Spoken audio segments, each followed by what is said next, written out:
అబ్రహాముతో మాట్లాడాడు దేవుడు. అబ్రహామా, నీవు నన్ను, నీ దేశమును, నీ ఇంటి వారిని, నీ కుటుంబాన్ని అందరినీ వదిలి నన్ను వెంబడించినట్టయితే నిన్ను నేను బహుగా ఆశీర్వదించదను అన్నాడు. ఆమేన్. గమనించండి, ఎప్పుడైనా సరే దేవుణ్ణి వెంబడించాలని నువ్వు అంటే నువ్వు ఎక్కడున్నావో అక్కడి నుంచి నువ్వు బయలుదేరాలి. నీ మనసులో మార్పు కావాలి, నువ్వు తలంచే విధానంలో మార్పు కావాలి, నువ్వు ప్రవర్తించే విధానంలో మార్పు కావాలి. దేవుడు ఎక్కడ నడిపిస్తే అక్కడ నడవడానికి, ఏమి చేయమంటే అది చేయడానికి సిద్ధంగా ఉన్నాడు. ప్రభువా ఎక్కడికి వెళ్ళాలి అంటే చెప్పను, నేను వెంబడించు అన్నాడు.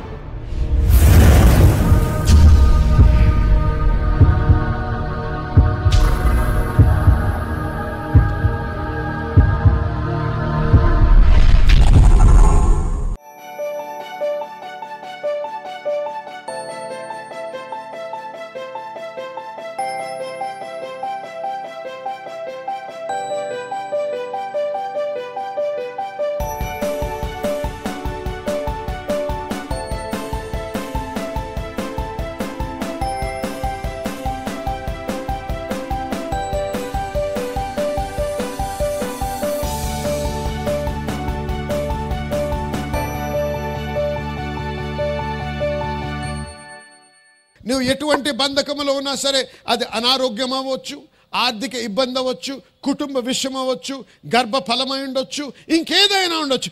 ఏ ఇబ్బంది అయినా సరే నా దేవుడు, నా యేసయ్య మిమ్మల్ని విడిపించడానికే వచ్చాడు. హల్లెలూయా. ఇది సువార్త. ఆర్థిక విషయం ఒకటే కాదు, అన్ని విషయాలు. ఎన్నిసార్లు చదువుతున్నాం వాక్యంలో, అన్ని విషయంలో కూడా నువ్వు ఆశీర్వదించబడాలనేదే దేవుని యొక్క చిత్తం. నీకు గర్భఫలము లేదా, గొడ్రాలంటున్నారా నిన్ను, అది దేవుని చిత్తము కాదు. డాక్టర్లు ఏమైనా అనొచ్చు, దేవునికి అసాధ్యమైంది ఏది కూడా లేదు. హల్లెలూయా, హల్లెలూయా. మరి మా సంఘానికి ఒక జంట వచ్చిందండి. వారు అనేక సంవత్సరాల నుంచి పిల్లలు పుట్టలేదు, అసలు పుట్టరు అనేటువంటి తీర్మానానికి వచ్చారు. అటువంటి సమయంలో వచ్చినప్పుడు వాక్యం విడుదల చేయబడ్డది. వారు స్వీకరించారు నిలబడి. దేవా మీకు స్తోత్రం, మాకైతే తెలియదు, మేము డాక్టర్లు అయితే ఏమాత్రం కూడా మాకు మరి నిరీక్షణ ఇవ్వటం లేదు, కానీ మీకు స్తోత్రం, మీ వాక్యంలో శక్తి ఉందని లేచి నిలబడ్డారు. దేవుని కృపను బట్టి ఆమె గర్భవతి అయింది. ముగ్గురిని ఒకటేసారి కన్నది. హల్లెలూయా, హల్లెలూయా, ఆమేన్. అద్భుతాలు చేసే దేవుడు. మీరు దుఃఖిస్తున్నారా, దేవుని సన్నిధిలో విలపిస్తున్నారా, ప్రార్థన చేస్తున్నారా, మొర పెడుతున్నారా, మీకు దేవుడు వింటం లేదు అనిపిస్తుందా? దేవుడు వినగలిగే చెవులు దేవుని. హల్లెలూయా. మీ ప్రార్థనకి జవాబిచ్చే దేవుడు, మీకు సమాధానాన్ని ఇచ్చే దేవుడు, మీకు విడుదలనిచ్చే దేవుడు, మీకు అద్భుతాలు జరిగించే దేవుడు. మీకు అసాధ్యమని మనిషి చెప్పొచ్చు, కానీ మనిషికి అసాధ్యమై ఉండొచ్చు, కానీ దేవునికి అసాధ్యమైంది ఏది కూడా లేదు. హల్లెలూయా, హల్లెలూయా. నీ దేవుడు, నా దేవుడు సమస్తాన్ని సాధించగలడు. హల్లెలూయా, నీ కొరకు. ఆమేన్. కాబట్టి ఎటువంటి ఇబ్బందిలో ఉన్నా సరే ఈ రాత్రి నువ్వు విడుదల పొందనై ఉన్నావు. ఎటువంటి ఆటంకం ఎదుర్కొంటున్నా సరే దాన్ని జయించగలవు, ఎందుకంటే యేసయ్య మనకి తోడై ఉన్నాడు. దేవుడు నాకు తోడై ఉంటే ఎవడు నిలవగలడు నా ఎదుట? హల్లెలూయా. If God be for us, who can be against us? దేవుడు మన పక్షమున ఉండగా మనకు విరోధి ఎవడు? హల్లెలూయా, హల్లెలూయా. కాబట్టి మీరు భయపడకు, నిరాశపడకు, నిస్పృహ చెందకు. నీవు విజయవంతుడు, నువ్వు జయించేవాడు. జయించే బీజము నీలో ఉంచాడు దేవుడు. హల్లెలూయా, హల్లెలూయా. ఆమేన్, ఆమేన్. దేవునికి స్తోత్రం. హల్లెలూయా. ఇటీవల ఇంకో సాక్ష్యం విన్నాను. ఇంకో దేశంలో ఈ యొక్క బిడ్డకి, ఈ జంటకి పిల్లలు పుట్టడం లేదు. అటువంటి సమయంలో వారి పాస్టర్ దగ్గరికి వెళ్ళి చెప్పారు, అయ్యా మాకు పిల్లలు పుట్టడం లేదు. ఏంటి ప్రాబ్లం ఏంటంటే ఫాలోపియన్ ట్యూబ్ తీసేశారంట. పిల్లలు పుట్టడానికి ఆస్కారం లేకుండా ఆపరేషన్ అయింది. గర్భసంచిని తీసేశారు. అసలు ఏ రకంగా కూడా పిల్లలు పుట్టడానికి ఆస్కారం లేదు. ఏది నమ్ముతారు మీరు? దేవుని వాక్యం నమ్ముతారా? మీరు చూసేది, డాక్టర్లు చెప్పేది నమ్ముతారా? ఏమన్నాడు యెషయా ప్రవక్త? Who hath believed our report? మా సమాచారం ఎవడు నమ్మెను? మా సమాచారం ఎవడు నమ్మెను? ఆ పాస్టర్ గారు, ఆ బిషప్ గారు వాళ్ళ మీద చేతుల నుంచి ప్రార్థన చేసి ప్రభు మిమ్మల్ని దీవించును గాక అన్నాడు. సంవత్సరం తిరగక ముందు ఆ బిడ్డ 3 పిల్లల్ని కన్నది. హల్లెలూయా. అసాధ్యం, అవును, సహజముగా అసాధ్యం, కానీ దేవునికి అసాధ్యమైంది ఏది కూడా లేదు. నీలో ఏది లేదో, ఏది డాక్టర్లు తీసేశాడో అది తిరిగి సృష్టించగలిగిన దేవుడు. హల్లెలూయా. హల్లెలూయా. మీ కిడ్నీ ప్రాబ్లం ఉందా, కొత్త కిడ్నీ ఇస్తాడు దేవుడు. మీ హార్ట్ ప్రాబ్లం ఉందా, కొత్త గుండెని ఇస్తాడు దేవుడు. హల్లెలూయా. మీ ఊపిరితిత్తుల్లో ప్రాబ్లం ఉందా, కొత్త నూతనమైన ఊపిరితిత్తులు ఇవ్వగలడు దేవుడు. హల్లెలూయా. సృష్టించిన వాడు ఆయనే. ఆమేన్. కాబట్టి నాకు అసాధ్యం అనే పదం రాకూడదు మన నోట్లోంచి. ఎందుకు? మన విశ్వాసము చొప్పున సమస్తాన్ని మనము సాధించగలము. హల్లెలూయా.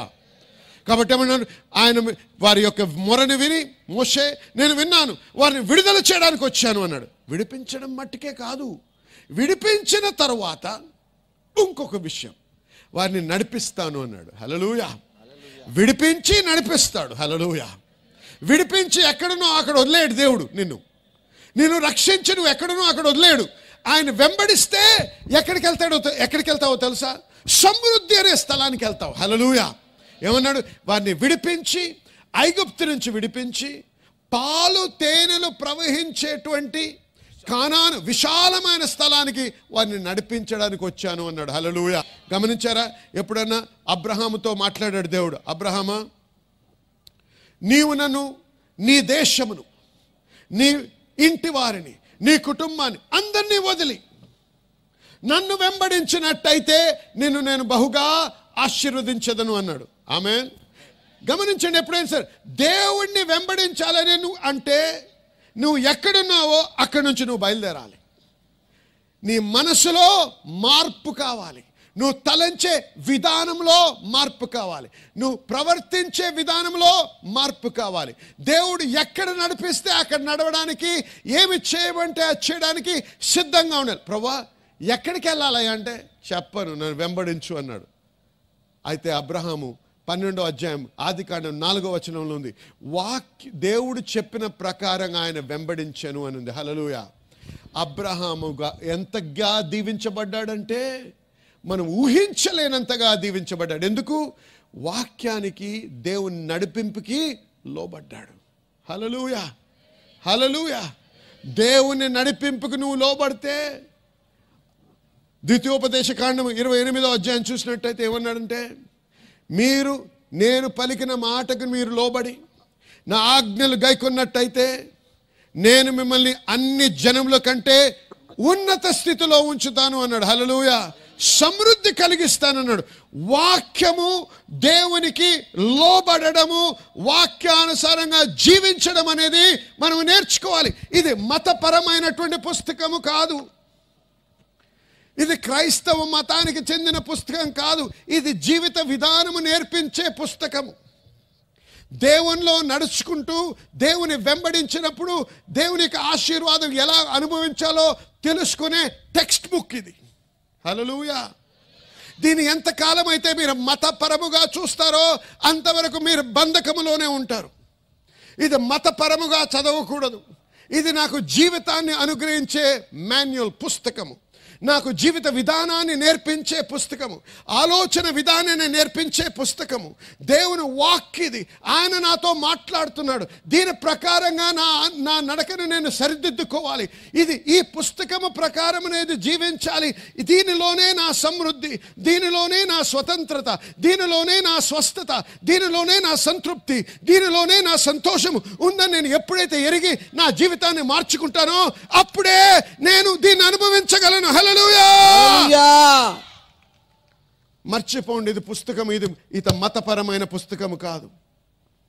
ఏదో రాత్రులు సాతాను వచ్చి మేము పీడకల్లో వస్తాయని చెప్పి తల కింద పెట్టుకొని పడుకుంటుంటారు. ఏదేమైనా మంత్రమా? మంత్రశక్తి పుస్తకమా? అది కాదు. సాతాను ఈ పుస్తకాన్ని చూసి భయపడదు. పాస్టర్ గారు ఏం బోధిస్తున్నారండి? ఈ పుస్తకాన్ని చూసి భయపడదా? భయపడదు. ఎలా చెప్పగలరు? మరి వాడు భయపడితే వాడికి ఎలా తెలిసి వాక్యం యేసయ్యతో మాట్లాడడానికి? వాడు చదివాడు ఇది. ఆమేన్. ఎప్పుడు భయపడతాడో తెలుసా? ఎప్పుడైతే ఆ వాక్యం నీ హృదయంలోకి వచ్చి నీవు విశ్వాసముతో పలుకుతావో అప్పుడు వాడు వణుకుతాడు. హల్లెలూయా. ఈ వాక్యం నీ హృదయంలో నాటబడాలి. నాటబడి నీ హృదయంలోంచి విశ్వాసంతో నీ నోటి ద్వారా పలకబడాలి. అప్పుడు వాడు దానిని ఎదిరించలేడు. ఎందుకంటే క్రియాత్మకమైనటువంటి ఆ వాక్కుని వాడు ఎదిరించే శక్తి వాడికి లేదు. హల్లెలూయా. కాబట్టి జనులారా వినండి, ఇదేదో ఆదివారం ఒకసారి సంఘానికి వెళ్ళేటప్పుడు ఒకసారి దుమ్ము దులిపి తీసుకెళ్ళి పాస్టర్ గారు ఆది కాండం అంటే మత్త ఎతకడం, మత్త అంటే పాత నిబంధనలు ఎతుకుతున్న చాలామంది ఉంటారు. హబక్కూకు కంటే బూతు మాట మాట్లాడుతున్నాడు ఈయన అనుకుంటారు. అలాంటి క్రైస్తవులు, అందుకే మన బతుకులా పాడై ఉంది. వాక్యమే తెలియదు, ఎలా బతుకుతాం మనం విజయవంతంగా? దేవుడు ఏమంటున్నాడో నీకు తెలియదు, ఎలా బ్రతకగలవు జయ జీవితం? వాక్యం ఎరిగిన వాడే, వాక్యానుసారంగా వాడి జీవితాన్ని సరిదిద్దుకున్న వాడే, ఆ వాక్య ప్రకారం నడుచుకున్న వాడే జయ జీవితం జీవించగలడు. హల్లెలూయా. కాబట్టి ఈ రాత్రి నుంచి సమృద్ధి అనేది నీ పట్ల దేవుని చిత్తమని ఎరిగి ఆ సమృద్ధిని ఎలా సంపాదించాలో, ఆ సమృద్ధిలో ఎలా జీవించాలో, ఆ సమృద్ధిని ఎలా అనుభవించాలో తెలుసుకోవాలంటే ఈ వాక్యాన్ని గమనించాలి. హల్లెలూయా. కాబట్టి జాగ్రత్తగా వినండి. ప్రతి రాత్రి వచ్చి ఏం మాట్లాడి ఏమి బోధించినో గమనించిన జనులారా, నేను నా భార్య చాలా ఆర్థిక ఇబ్బందుల్లో జీవించాం. మేము చాలా అతి కష్టమైన జీవితం జీవించాం ఒకప్పుడు. కానీ ఇప్పుడు దేవుడు ఎంత ఆశీర్వించాడంటే చెప్తే చాలామంది ఈర్ష్యపడతారు, కుళ్ళుకుంటారు. అంతగా ఆశీర్వించాడు దేవుడు. దేన్ని బట్టి? దోపిడీ ద్వారానా? లేకపోతే అడుక్కోనా? లేకపోతే డాలర్లు అడుక్కొని అమెరికాకి వెళ్ళి డాలర్లు తెచ్చుకోనా? కాదు. అమెరికా నుంచి మా దగ్గరకు వచ్చి వాక్యం చెప్పిన ప్రతి బోధకుడికి మేము ఇస్తాం ఇప్పుడు. హల్లెలూయా. దేవుడు అంత మంచి స్థితిలో ఉంచాడు మనల్ని. దేవుడికి అది మన దేశమేం బీదదా? కాదు. మన దేశం ఎలాగున్నా సరే మనం బీదవారమా? కాదు. మనము గొప్పవారము, ధనికులము. యేసయ్యలో మనం ధనికులము. హల్లెలూయా. అమెరికా నుంచి చాలా పెద్ద పెద్ద భక్తులు వచ్చి మా దగ్గర సంఘంలో వాక్యం చెప్తూ ఉంటారు. ఎవరిని కూడా ఉట్టి చేతులతో పంపించం, ఒక నయా పైసా వారి దగ్గర తీసుకోం. వారిని వచ్చి వాక్యం బోధిస్తే వారు అడగకుండానే వారికి మేము విత్తనం విత్తుతాం. ఎందుకంటే వారి జీవితంలో పనిచేస్తున్న దేవుడు మా జీవితంలో కూడా పని చేయాలనే ఉద్దేశముతో నాటాలి. ఎక్కడ మంచి పంట ఎక్కడ పుడుతుందో, ఎక్కడ కోయబడుతుందో అక్కడ విత్తనం నాటాలి. విత్తనము నాటకపోతే పంట కోయడానికి హక్కు లేదు నీకు. హల్లెలూయా. హల్లెలూయా. మరి దేవుడు ఎంతగా ఆశీర్వదిస్తున్నాడంటే మన సంఘము నుంచి ప్రతి సంవత్సరం 2 సార్లు బర్మాకి మనం టీమ్స్ పంపిస్తున్నాం. మన చర్చ్ నుంచి అక్కడ టీమ్స్ వెళ్ళి అక్కడ వాక్య ప్రకటన చేసి అనేక మంది పాస్టర్లు, నాయకులు లాంటి వాళ్ళు 100 మంది వస్తే వారికి వాక్యము బోధించి వారికి ఆహారమునిచ్చి 3 రోజులు లేకపోతే 4 రోజులు మీటింగ్లు చేసి సమస్త ఖర్చులు మనమే వహిస్తున్నాము. ఎక్కడి నుంచి వస్తున్నాయని? డాలర్లు వస్తున్నాయి కాదు, రూపాయలు. డాలర్లు సృష్టించిన దేవుడే రూపాయలను కూడా సృష్టించాడు. హల్లెలూయా. ఆమేన్. దేవునికి నా రంగు కూడా ఇష్టం, అందుకే ఈ రంగు చేసుకున్నాడు. తెల్ల రంగు అంటే ఎక్కువ ప్రీతి లేదు దేవుడికి. హల్లెలూయా.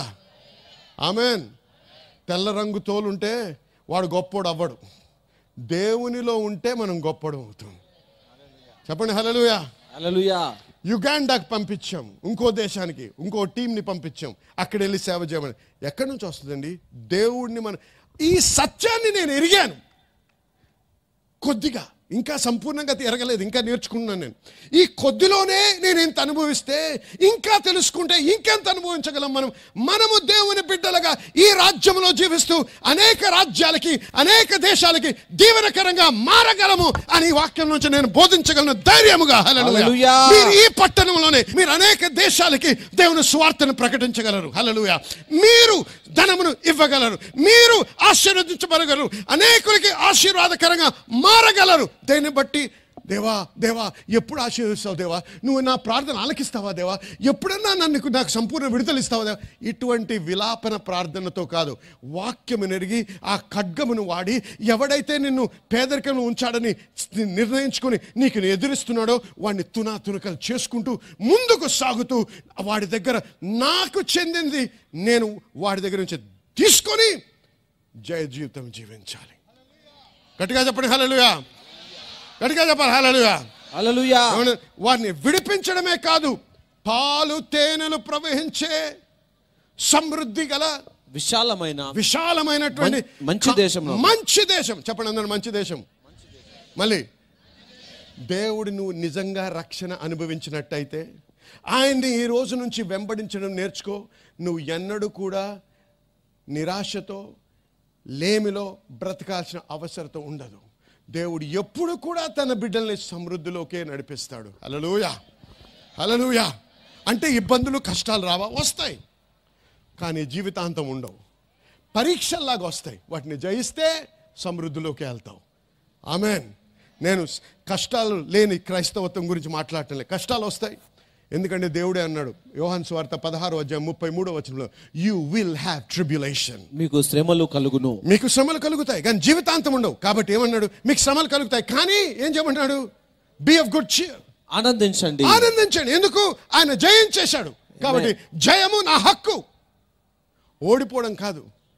నేను జయించడమే నా హక్కు, దేవుడు నాకు ఇచ్చినటువంటి హక్కు. ద్వితీయోపదేశకాండం 6:23 ఒకసారి చూసుకుందాం. ఆశీర్వించబడుతున్నారా? ఆశీర్వించబడుతుంటే ఆమెన్ చెప్పండి. ఆమెన్. బాగుందా వాక్యము? నేర్చుకుంటున్నారు కదా? మీరు ఎలా నడవాలి తెలుసా? మీ జోబులో ఏమున్నా లేకపోయినా నేను ధనికుడిని, యేసయ్య నన్ను ధనికుడిగా చేశాడు. హల్లెలూయా. ఆ విశ్వాసంతో నడిచినప్పుడు ఏమవుతుందో తెలుసా? ధనము నిన్ను వెంబడిస్తుంది. నేను ఇప్పుడు చెప్తాను అందరికీ, ఐఎమ్ అ మనీ మ్యాగ్నెట్ అంటాను. తెలుసా? అంటే నన్ను చూసి డబ్బు నా దగ్గర పరిగెత్తుకుంటూ వస్తుంది. హల్లెలూయా. హల్లెలూయా. అనేక సాక్ష్యాలు ఉన్నాయి నాకు తెలియని ఎరగని ముఖము తెలియనటువంటి వారు వచ్చి నాకు ఇచ్చేటువంటి వారు. హల్లెలూయా. అడగను నేను ఎవరిని. ఆమేన్. దేవునికే తెలుసు నా అవసరాలు. హల్లెలూయా. అయ్యగారు నేను విశ్వాసంలో బ్రతుకుతున్నాను, ప్రార్థన చేస్తారు, వచ్చి ప్రార్థన చేసి దేవుడు దేవా ఇన్ని దీవించండి ఆమేన్ అని చెప్పి ప్రార్థన చేసిన తర్వాత అలాగే నిలబడి ఉంటారు బైబిల్ పట్టుకొని. ఏంటంటే నేను విశ్వాసంలో బ్రతుకుతున్నాను అయ్యగారు. అయితే విశ్వాసం బతుకు. మరి బైబిల్ ఏంటి ఇక్కడ అంటే? ఏదన్నా ఇక్కడ పెడితే ఇలా మూసుకొని దేవునికి స్తోత్రం అని చెప్పి నడిచాడు. అది బిచ్చము. విశ్వాసం కాదు, బిచ్చం అడుక్కోవడం అది. హల్లెలూయా చెప్పండి. ఆ బతుకు మానాలి. మనం రాజులము యాజకులం అన్నాడు దేవుడు, మనం బిచ్చగలం కాదు. ఆమేన్. ఆమేన్. ప్రతిరోజు నేను వచ్చి వాక్యం ప్రకటించక ముందు ఎవరో వచ్చి విత్తుట కోయిట గురించి మీకు బోధిస్తాం. ఎందుకో తెలుసా? మీరు డబ్బిస్తే ఇది చేయలేమని కాదు. మీరు విత్తనము విత్తుట ద్వారా మేమేదైతే అనుభవిస్తున్నామో ఆ సంతోషము ఆ సమృద్ధి మీరు కూడా అనుభవించాలనే ఉద్దేశంతో బోధిస్తున్నాం. కాబట్టి ఈ బోధ మీకు నచ్చకపోతే, ఇది మేము బోధించేది మీరు నమ్మకపోతే మీ డబ్బు ఏమాత్రము ఇచ్చే అవసరము లేదు. విన్నారా మీరు? ఆమె చెప్పండి. కాబట్టి మిమ్మల్ని అడుక్కోవడానికి రాలేదు ఇక్కడ. పిలిచిన వాడు నమ్మదగిన వాడు. ఆయన ఇది చేయడానికి నాకు డబ్బు ఇవ్వకపోతే ఆయన పిలవలేదన్నమాట. హల్లెలూయా. అటువంటి ధైర్యముతో మనం పనిచేయాలి. అంతేగాని అయ్యగారు మీరు ఏమైనా ఇవ్వకపోతే చాలా కష్టం అండి, ఈ బిల్లు కట్టలేమండి, ఆ లైట్లు కట్టలేమండి, పిఏ సిస్టమ్ కట్టలేమండి, కాబట్టి ఏదన్నా మీరు కనికరించి మాకు కొద్దిగా ఇస్తే మేము చేయగలం. భిక్షం అడుక్కోవడానికి వచ్చామని పిలుపు ఉంటే భిక్షం అడగవు. హల్లెలూయా. పిలుపు ఉంటే భిక్షం అడగవు. మనిషి నీ యజమాని కాదు. దేవుడు నిన్ను పిలిచిన వాడు మనిషి కాదు, దేవుడు పిలిచాడు. దేవుడు పిలిస్తే దేవుడు చూసుకోవాలి. కానీ నువ్వు నేర్పించాలి, సవాల్ అయ్యాలి. వారు నమ్మినట్టయితే దాని ప్రకారంగా నడుస్తారు, ఖచ్చితంగా దీవించబడతారు. వారి జీవితాలే మీకు సాక్ష్యంగా ఉంటాయి. మీరు రేపు వినండి, మా సంఘం నుంచి ఎవరో ఒక బిజినెస్ మ్యాన్ వస్తాడు, ఆయన సాక్ష్యం వినండి. ఎల్లుండి ఇంకో బిజినెస్ మ్యాన్ వస్తాడు. ఎంతమంది బిజినెస్ వాళ్ళు కూడా ఎంతగా ఆశీర్వదించబడుతున్నారో వినండి సాక్ష్యాలు. ఎందుకో తెలుసా? ఎవరి దగ్గర కూడా నేను వెళ్ళి ఒక పైసా అడగాను. వారే వచ్చి అయ్యగారు మీ మీదున్న అభిషేకంలో మేము కొద్దిగా విత్తడానికి మీరు పర్మిషన్ ఇస్తారా? కొద్దిగా దయచేసి ప్రార్థన చేయండి. ఎందుకంటే మాకు తెలుసు మీ మీదున్న అభిషేకం కానీ మేము దాంట్లో నాటగలిగితే మా వ్యాపారం కూడా గొప్పగా అభివృద్ధి చెందుతుంది. కాబట్టి దయచేసి దీన్ని తీసుకోండి అని వస్తారు నా దగ్గరికి. హల్లెలూయా. నేను భిక్షగాడిని కాదు చెప్తున్నా ముందే. హల్లెలూయా. నేనేమన్నాను? నేను డబ్బు వెనక వెళ్ళను, డబ్బు నా వెనక వస్తుంది. హల్లెలూయా. గమనించండి జనులారా, నేను ఎక్కడ వెళ్ళినా ఒక మాట చెప్తాను. నేను పేదరికము విడాకులు తీసుకున్నాం. నాకు పేదరికి సంబంధమే లేదు. నేను ఒకప్పుడు పేదవాడిగా ఉన్నాను, కానీ ఎప్పుడు ఇంకా నా జన్మలో నేను పేదవాడిగా ఉండను కూడా. హల్లెలూయా. అంత ఖచ్చితంగా ఎలా మాట్లాడుతున్నారయ్యా మీరు? గర్వమా? తప్పు. అహంకారమా? కాదు.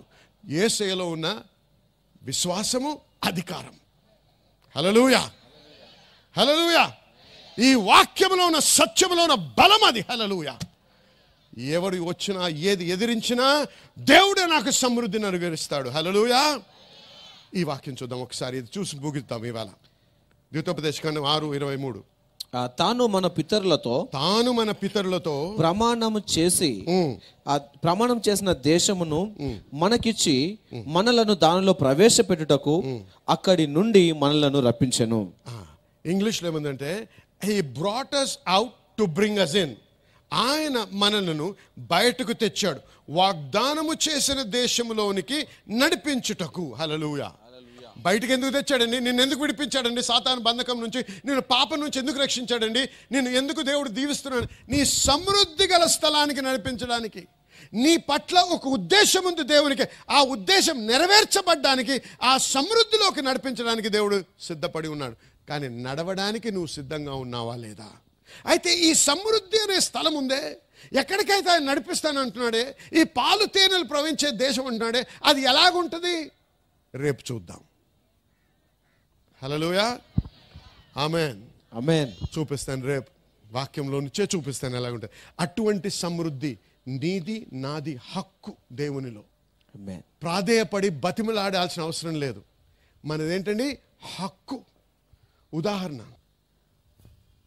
యేసయ్యతో ఒక వ్యక్తి సంబంధంలోకి వచ్చినప్పుడు, తిరిగి జన్మించటం ద్వారా ఆ సంబంధం ఏమంటారో తెలుసా?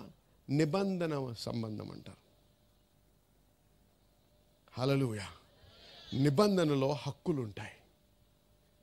సమృద్ధి జీవముతో బ్రతకడము నీ హక్కు. రేపు ఇంకా చెప్తాను దీని గురించి, కానీ నేర్చుకోండి. నువ్వు ఏమాత్రము కూడా పేదరికాన్ని కానీ, లేమిని కానీ, కరువుని కూడా సహించకూడదు. ఎందుకో తెలుసా? నీవేదో గొప్పోడు అయిపోవాలని కాదు, నువ్వు అనేకులకి ఆశీర్వాదకరంగా మారాలి. అది నీవు ఎవరిస్తారా అని చూడడం కాదు, నువ్వు ఎవరికి ఇవ్వాలా, ఎవరికి ఇవ్వగలనా అని చూడాలి. హల్లెలూయా. నేను మొదట్లో ఒక సంస్థలో పనిచేసేవాడిని. ఆ సంస్థ నన్ను వేరే దేశాలకు తీసుకెళ్ళేది. ఎందుకో తెలుసా? అక్కడికి వెళ్ళి వారి ముందు నిలబడి ఆ సంఘాల్లో, భారతదేశంలో సేవ చేయాలంటే బాబు మీరు ఇవ్వకపోతే మేము బతకలేము అనేటువంటి బీద పేద మరి విచారకరమైన కథలు చెప్తే వారు ఏమైనా ఇస్తే తెచ్చి ఇక్కడ సేవ చేయాలి. హల్లెలూయా. ఇక సహోదరు అద్భుతమైన సాక్ష్యం చెప్తున్నారండి. మరి తన జీవితంలోనే కాదు, మరి తన యొక్క కుటుంబం జీవితంలో కూడా దేవుడు గొప్ప కార్యాలు చేస్తున్నారు. తన కొంతకాలంగా కింగ్స్ టెంపుల్ సంఘానికి రావడం జరుగుతుందండి. మరి వస్తున్నప్పుడు మరి తన యొక్క తండ్రికి మరి పక్షవాయువు రావడం జరిగింది. మరి పరీక్షలు చేయించినప్పుడు మరి డాక్టర్స్ చెప్పింది ఏంటంటే ఆ యొక్క మెదడులో మరి ఒక రక్తం గడ్డ కట్టిపోయింది, దాన్ని బట్టి ఈ యొక్క సమస్య వచ్చిందని చెప్పారు. ఎన్నో పరీక్షలు చేశారండి, ఏ విధమైన ఫలితం లేకుండా ఉంది. ఒకనొక రోజున ఆమె సంఘానికి వచ్చినప్పుడు పాస్టర్ మర్లిన్ గారు ప్రత్యేకమైన మాట ఒకటి విడుదల చేశారు. ఏంటంటే మరి రక్తం గడ్డ కట్టిన స్థితి ఉన్న వారికి, మరి ఎవరైతే రక్తం గడ్డ కట్టిన స్థితి ఉన్నవారు దేవుడు తాకి విడుదల చేస్తున్నారు, స్వస్థపరుస్తున్నారు అన్న మాటను విడుదల చేసినప్పుడు ఆమె లేచి ఆ మాటని మరి పొందుకున్నదండి. అంతేకాకుండా తన తండ్రి మరి ఎన్నో ఏళ్ళుగా 15 సంవత్సరాలుగా మద్యపానానికి బానిసగా ఉన్నాడు. మరి ఆ మాట పొందుకున్నగా మరి ఆ పొందుకొని మరి హాస్పిటల్లో ఐసీయూలో ఉన్నాడండి తన తండ్రి. మరి అక్కడికి వెళ్ళేసరికి మరి చూసేసరికి ఆయనతో ఆశ్చర్యపోయింది సహోదరి. ఎందుకంటే మరి ఆ మాట పొందుకున్న వెంటనే మరి తన యొక్క తండ్రి యొక్క జీవితంలో, తన దేహంలో స్వస్థత ఏర్పడిందండి. మరి డాక్టర్స్ అందరు పరీక్షలు చేసి చూశారు, ఏ విధమైన ఆ యొక్క రక్తం గడ్డ కట్టిన స్థితి లేదు, అంతా సరిగ్గా అయిపోయింది, నయం అయిపోయిందని చెప్పారు. ఆయన లేచి నిలబడడం కూడా జరిగిందండి. హల్లెలూయా. అంతేకాదు ఆ రోజు నుంచి తన తాగుడు నుంచి విడుదల పొందాడండి. హల్లెలూయా. గట్టిగా చప్పట్లు కొట్టి దేవునికి సమస్త మహిమ చెల్లును గాక. మరి మన అనుభవం ఎందుకు సరిపోవటం లేదు? దాంతో వాక్య అవగాహన లేదు, వాక్యాన్ని సరిగ్గా అర్థం చేసుకోవడం లేదు, వాక్యాన్ని సరిగా బోధించడం లేదు బోధకులు. హల్లెలూయా. సరి అయిన బోధ ఉండి ఆ ప్రజలకి ఆ బోధ ఇచ్చినట్టయితే, మీకు అవగాహన కలిగినట్టయితే, ఆ వాక్యానుసారంగా మీరు జీవించడం మొదలుపెట్టినట్టయితే, ఆ వాక్యమే మిమ్మల్ని సమృద్ధిలోకి నడిపిస్తుంది. ఎందుకంటే దేవుని వాక్యములోనే దేవుని శక్తి ఉంది. హల్లెలూయా. హల్లెలూయా. దేవునికి స్తోత్రం. మరి మీరందరూ కూడా మా యొక్క ప్రోగ్రాం ద్వారా ఆశీర్వదించబడుతున్నారని నమ్ముతున్నాము. మరి ప్రత్యేకంగా ఈ దినమున మీరు వినినటువంటి వాక్యాన్ని బట్టి మీరు ఆత్మీయంగా బలపడ్డారని, ఆశీర్వదించబడ్డారని నమ్ముతూ దేవునికి మీతో పాటు మేము స్తుతులు చెల్లిస్తున్నాం. దేవునికి మహిమ కలుగును గాక. ఇదే కాకుండా మేము అనేక మంది సాక్ష్యాలు పంపుతూ మాకు తెలియపరుస్తున్న విషయాలు ఏంటంటే అనేకులు కణుతుల నుంచి విడుదల పొందడము, స్వస్థత నొందడము, చర్మ వ్యాధుల నుంచి స్వస్థత నొందుతున్నారు. దీర్ఘకాలపు నొప్పుల నుంచి, మరి అది ఆర్థరైటిస్ అవ్వచ్చు, లేకపోతే థైరాయిడ్ అవ్వచ్చు, ఇటువంటి వాటి నుంచి కూడా వారు స్వస్థత పొందారని మాకు సాక్ష్యాలు పంపుతున్నారు. వారందరిని బట్టి దేవునికి స్తుతి చెల్లిస్తున్నాం. దేవుడు చేస్తున్న మహత్కార్యాలని బట్టి మరి దేవునికి ఘనత మహిమ కలుగును గాక. మరి ఈ దినమున ఈ ప్రోగ్రాం ముగించక ముందు మీలో ఇంకా అనేక మంది అస్వస్థతగా ఉన్నారని మాకు తెలుసు. మరి మీ కొరకు ప్రత్యేకించి ప్రార్థన చేయాలని నేను ఆశిస్తున్నాను. కాబట్టి ఈ క్షణం మీతో పాటు ఏకీభవించాలని ఆశిస్తున్నాను. కాబట్టి మీరు ఎక్కడ మీకు నొప్పి ఉన్నా, ఎక్కడ అనారోగ్యం ఉన్నా అక్కడ ఒక చేయి పెట్టుకోండి, ఇంకో చేయి ఆ టీవీ మీద ఉంచండి. మనం కలిసి ప్రార్థన చేద్దాము. ఇద్దరు ఏకీభవించి అడిగి ప్రార్థన చేసినప్పుడు దేవుడు ఖచ్చితంగా అనుగ్రహిస్తానని వాగ్దానం ఇచ్చాడు కదండి. మరి ఆ వాగ్దానాన్ని బట్టి మరి ఆయన పొందిన గాయముల చేత మనం స్వస్థత నొందితిమి అన్నారు. దేవునికి స్తోత్రం, హల్లెలూయా. నొందబోచటం లేదు, మనం నొందితిమి. కాబట్టి నమ్మండి, విశ్వసించండి. ఈ ప్రార్థన చేసినప్పుడు దేవుని యొక్క శక్తి, దేవుని యొక్క ఆత్మ మీ మీద వచ్చి మిమ్మల్ని తాకి మిమ్మల్ని స్వస్థపరుస్తారని నేను నమ్ముతున్నాను. కాబట్టి దయచేసి ఏకీభవించండి. ఇప్పుడు ప్రార్థన చేద్దాం. పరిశుద్ధ దేవా, మీకు స్తుతి చెల్లిస్తున్నాం, మీకు మహిమ కలుగును గాక. ఈ సమయంలో ప్రతి బిడ్డ ఎవరైతే నాతో ఏకీభవిస్తున్నారో, ఎవరైతే అనారోగ్యంతో అస్వస్థతతో బాధపడుతున్నారో, ఎవరైతే సాతాను యొక్క బంధకములో ఉండి వాటి నుంచి విడుదల పొందలేని మరి బంధించబడిన స్థితిలో ఉన్నారో వారందరి నిమిత్తం ప్రార్థన చేస్తున్నాం. ఈ సమయంలో ప్రభా యేసు నామములో ప్రతి విధమైన అనారోగ్యాన్ని, నొప్పులను, చర్మ వ్యాధులను, మరి ఆర్థరైటిస్ని, థైరాయిడ్ని, రకరకాలైన బాధల నుంచి విడుదల కలుగును గాక అని యేసు నామములో ఆజ్ఞాపిస్తున్నాం ప్రభా. ఎందుకంటే మీరు ఇచ్చిన వాగ్దానాన్ని బట్టి, మీ వాక్యాన్ని ఆధారపడి ప్రభా మీకు స్తుతి చెల్లిస్తున్నాం. మీ వాక్యమును బట్టి, మీరు పొందిన గాయములు బట్టి ప్రభా మీ బిడ్డలు ఈ క్షణమే స్వస్థత నొందితిరి ప్రభా. కాబట్టి మీకు స్తుతి చెల్లిస్తున్నాం. మీకే మహిమ కలుగును గాక. మీకు స్తోత్రం, హల్లెలూయా. ఏకీభవించిన వారందరూ కూడా నాతో పాటు ఆమేన్ చెప్పండి. హల్లెలూయా. నేనైతే నమ్ముతున్నాను మీరందరూ కూడా స్వస్థత నొందారని. మీరు పొందినప్పుడు, అది అనుభవించినప్పుడు మరి ఏమాత్రం ఆలస్యం చేయకుండా మా నంబర్లు మీకు కనపడుతూ ఉంటాయి, మా ఫోన్ నంబర్లు, వాటికి ఫోన్ చేయండి, మాకు తెలియపరచండి. మీతో పాటు మేము కలిసి దేవుణ్ణి స్తుతించడానికి మాకు మంచి అవకాశాన్ని కలిగించండి. మీకు దేవునికి స్తోత్రము, మహిమ కలుగును గాక. మళ్ళీ మనం తిరిగి మీతో ప్రార్థన చేయడానికి మరొకసారి దేవుడు తరుణం ఇచ్చినప్పుడు ఖచ్చితంగా చేద్దాం. దేవునికి మహిమ కలుగును గాక. Amen. I don't know if you're a believer or not. If you're a believer, you have a name that is above every other name. Whatever the devil stole from Adam through deception, Jesus got it back with a power.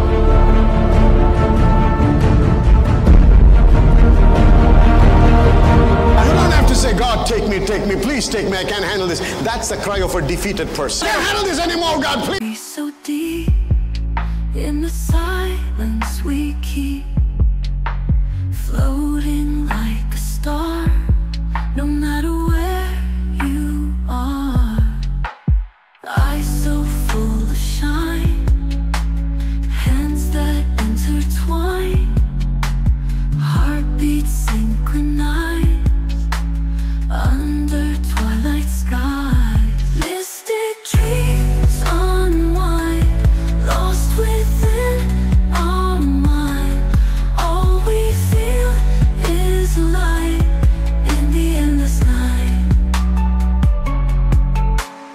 Mystery so deep, where do these visions creep? Whispers of a past, a future meant to last. Maybe dreams unfold, stories yet untold, guiding hearts astray to find a brighter day. Mystic dreams. Please take me away. I'm a waste, Lord. I'm a burden to this man. I'm a burden to my family. I'm a burden. Hey, get up, wake up.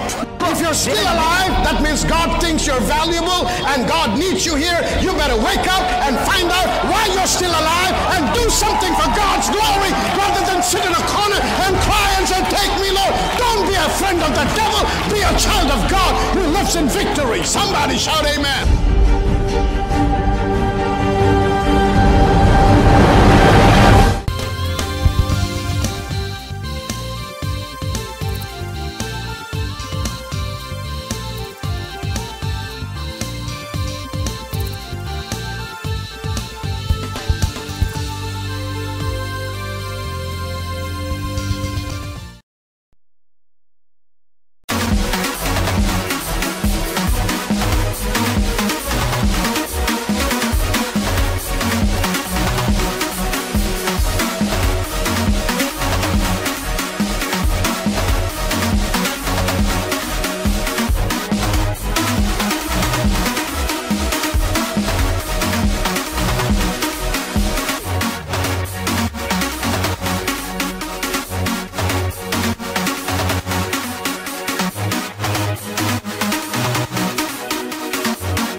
do these visions creep? Whispers of a past, a future meant to last. Baby dreams unfold, stories yet untold, guiding hearts astray to find a brighter day. Misted dreams.